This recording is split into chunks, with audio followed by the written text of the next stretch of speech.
Hello guys, like कीजिए, share कीजिए, comment कीजिए और कहानी के मजे लीजिए। अरमान की कई सारी कोशिशों के बाद भी उसे रेवा के बारे में कुछ पता नहीं चला। उसने सच का पता लगाने के लिए अपने फैमिली पंडित योगी जी का सहारा लिया।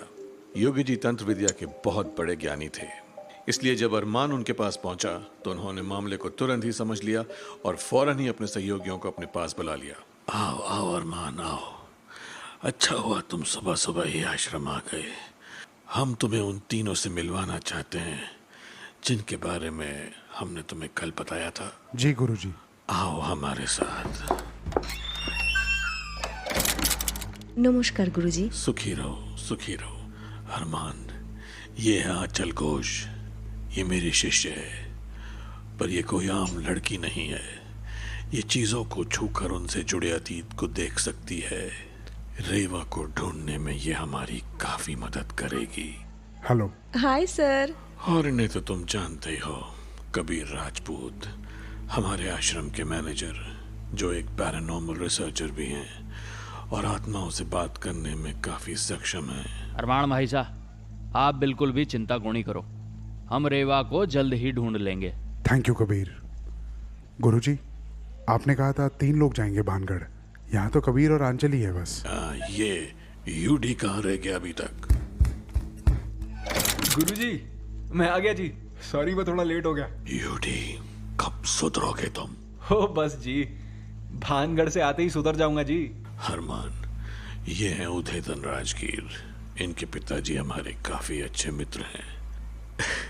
वैसे ये किसी तारीफ के लायक है नहीं, पर ये बहुत अच्छे वीडियोग्राफर और फोटोग्राफर भी हैं और हमारे साथ अक्सर ऐसे केसेस में साथ रहते हैं। आर यू श्योर गुरुजी, ये टीम सही रहेगी?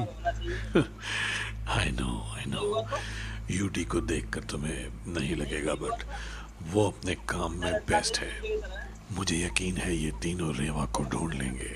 अरमान जी, तुसी बिल्कुल भी चिंता ना करो, हम रेवा को अपने साथ लेकर ही वहां से लौटेंगे जी। थैंक यू गाइस, मैंने आप तीनों के भानगढ़ के अंदर जाने का सारा इंतजाम कर दिया है। वहाँ की सिक्योरिटीज आप तीनों के लिए साइड गेट शाम के बाद खोल दिया करेंगी। गुरुजी, अब मैं चलता हूँ। बस इतना कहना चाहूँगा कि मेरी रेवा की जान आप लोग के हाथ में है, उसे किसी भी हालत में मेरे पास ले आना बस। तुम बिल्कुल चिंता मत करो अरमान, हमें विश्वास है रेवा बिटिया जल्द ही मिल जाएगी। ठीक है गुरुजी, प्रणाम। All the best guys. शुक्रिया। ओए चक दे फटे। यूडी, मतलब thank you ji, thank you. मैं तुम तीनों को कुछ जरूरी बातें बताना चाहता हूँ। सबसे पहले ये वीडियो रिकॉर्डिंग देखो। गुरुजी, ये कोई आम आत्मा का साया नहीं है। आप समझ रहे हैं ना मैं क्या कहने की कोशिश कर रही हूँ? हाँ, जब मैंने ये रिकॉर्डिंग देखी तब मुझे भी ऐसा ही कुछ महसूस हुआ था कि हमारा सामना जिस शक्ति से होने वाला है वो हमारी सोच से भी कहीं ज़्यादा खतरनाक है। इसलिए मैंने ये रक्षा सूत्र बनाए हैं, इन्हें तुम अपनी अपनी कलाइयों पर बांध लो। ये मंत्रों से उच्चारित रक्षा सूत्र हैं, ये जब तक तुम्हारे साथ हैं तब तक वो शक्ति तुम्हें कोई नुकसान नहीं पहुंचा सकती, पर वो तुम्हें डराने की या कमज़ोर करने की या तुम्हें अलग करने की पूरी कोशिश करेगी, जिससे तुम्हें खुद ही निपटना होगा। पर इस भानगढ़ में किसकी आत्मा का वास है, आप जानो हो गुरुजी? भांगड़ किले के बारे में कई सारी कहानियां सुनाई जाती हैं। जब वो तबाह हुआ तब हजारों लोग वहां दफन हो गए। अब रेवा का उस स्थान से क्या नाता है, यही तो तुम तीनों को खोजना होगा। पर ये आत्मा मेल है कि फीमेल जी? आई मीन टू से चुड़ैल है या भूत? इस रिकॉर्डिंग में जो रेवा को खींच रहा है वो साया साफ साफ दिख रहा है, लेकिन इसके पीछे भी एक और साया है। देखो, जो किसका है वो तो भांगड़ जाकर ही पता चलेगा। तो अब इंतजार किस चीज को है? वहां जो कुछ भी हो, आप लोगों को जो कुछ भी पता चले उसकी खबर हमें मिलती रहनी चाहिए। ठीक है गुरुजी। जी गुरुजी। हो डन जी, डन। और यूडी, तुम पिछली बार की तरह आत्मा से पंजाबी में बात मत करने लग जाना, पता चले हमें तुम्हें फिर बचाने आना पड़ रहा है। ना जी ना, कोई गलती नहीं होगी गुरुजी, पिंकी प्रॉमिस जी। गुरुजी से सलाह मशवरा करने के बाद तीनों भांगड़ के लिए निकल गए और रात के तकरीबन 8 बजे वो सिक्योरिटीज की मदद से किले के अंदर पहुंच गए। ओए, ये तो सच में बड़ी डरावनी जगह है यार। यहाँ तो बड़ा मजा आने वाला है जी। आप दोनों का क्या हाल है? यहाँ मुझे कुछ अजीब सा महसूस हो रहा है, बट खबर नहीं की। ये तो अंदर जाने से ही पतो लगेगो। युड्डी, अब तू हर एक चीज को वीडियो बनाता जा, समझा? हर एक पल का सबूत हमें गुरुजी ने देना है। ओ डन जी डन। हाँ चल, आप अब अपना काम शुरू कर दो जी, कि यहाँ आखिर हुआ क्या था। ओए पाजी, ये आंचल जी तो बड़ी कमाल है जी, दीवारों को छूकर पास देख लेती हैं। तू बोल तो ऐसे रहा है कि तुझे ये सब पता ही नहीं है। तू जाने है ना, आंचल जी चीजों को छूकर अतीत के किस्से देख लेती हैं। हाँ हाँ, तभी तो कह रहा हूँ, आंचल जी कमाल है। पर तू ये ना जाने है कि इस काम को करने में आंचल जी की बॉडी की सारी ऊर्जा खत्म हो जावे है, और कई बार तो उन्हें अतीत से वापस आने में बहुत वक्त भी लग जावे है। पर आपको ये सब कैसे पता पाजी? गुरुजी ने यहाँ आने से पहले तुम दोनों की जिम्मेदारी मुझ पे सौंपी थी, और तुम दोनों की ताकत और कमजोरी दोनों के बारे में मैं जानू हूँ।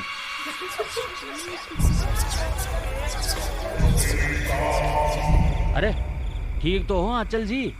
अठे बैठो प्लीज। आमी भालो आछी। ओए पाजी, लगता है आंचल जी में मंजुलिका की आत्मा घुस गई है।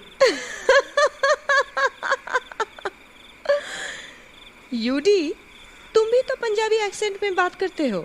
मैंने तो नहीं कहा। तुम्हारे अंदर किसी पंजाबी भूत की आत्मा है? मंजुलिका, कुछ भी बोले है तू। मैं भी थोड़ा स्टूपिड हूँ जी, सॉरी सॉरी। पर आपको आंखें बंद करके दिखा क्या जी?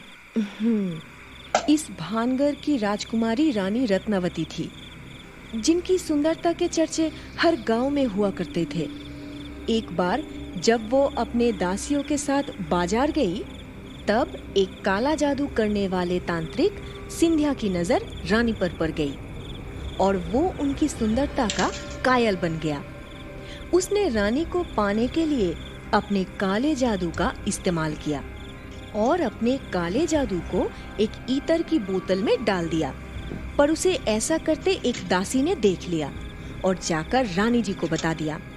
गुस्से में आकर रानी ने ईतर को एक चट्टान पर फेंक दिया।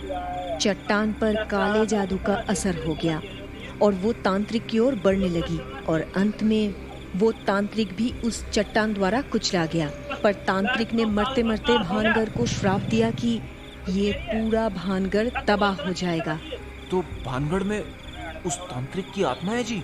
कुछ कह नहीं सकते, क्योंकि एक युद्ध में पूरा भानगढ़ तबाह हो गया और रानी के साथ साथ पूरा महल यहाँ दफन हो गया, जैसा तांत्रिक ने मरने से पहले कहा था। बढ़िया, अब कम से कम हमारे पास एक कहानी तो है। अब हमें पता लगाना है कि आखिर रेवा का इस भानगढ़ से क्या कनेक्शन है। कनेक्शन है कबीर, क्योंकि रेवा का चेहरा एकदम रानी रत्नावती से मिलता है। ओह, ये तो कहानी में ट्विस्ट है जी। इसका मतलब तांत्रिक रेवा को रानी रत्नावती समझकर अपने साथ ले गया है। और ये तांत्रिक तो बड़ा बुद्धू निकला जी। नहीं यूडी, तांत्रिक बोंधू नहीं है। उसका इन सब के पीछे कोई तो मकसद है जो हम समझ नहीं पा रहे, और अभी तक हमें बस शक है कि वो तांत्रिक की आत्मा है। हम श्योर नहीं है।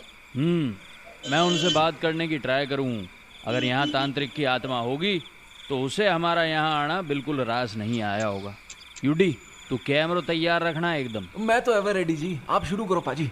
एक मिनट यूडी, तुम आत्माओं को कैमरे में कैसे रिकॉर्ड करोगे? पर अरे आंचल जी, ये कोई ऐसा वैसा कैमरा नहीं है, ये डिजिटल वॉइस रिकॉर्डर है और इसे डिजिटल कैमरा कहते हैं, जो नाइट विजन के साथ आती है।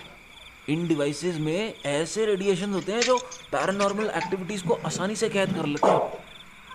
अक्सर आत्माओं से बात करने के लिए इन्हीं उपकरणों का इस्तेमाल किया जावे। ओह, दैट्स अमेजिंग। तो चलो फिर शुरू करते हैं। अगर कोई हमें सुन रहा है तो कोई इशारा दो। क्या ये तांत्रिक की आत्मा है? हम जानते हैं तुमने ही रेवा को कैद किया है। तुम क्या चाहते हो रेवा से? हमें बताओ, हम तुम्हारी मदद करेंगे।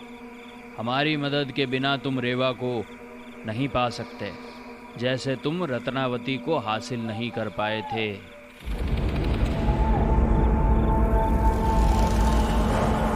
चले जाओ यहाँ से।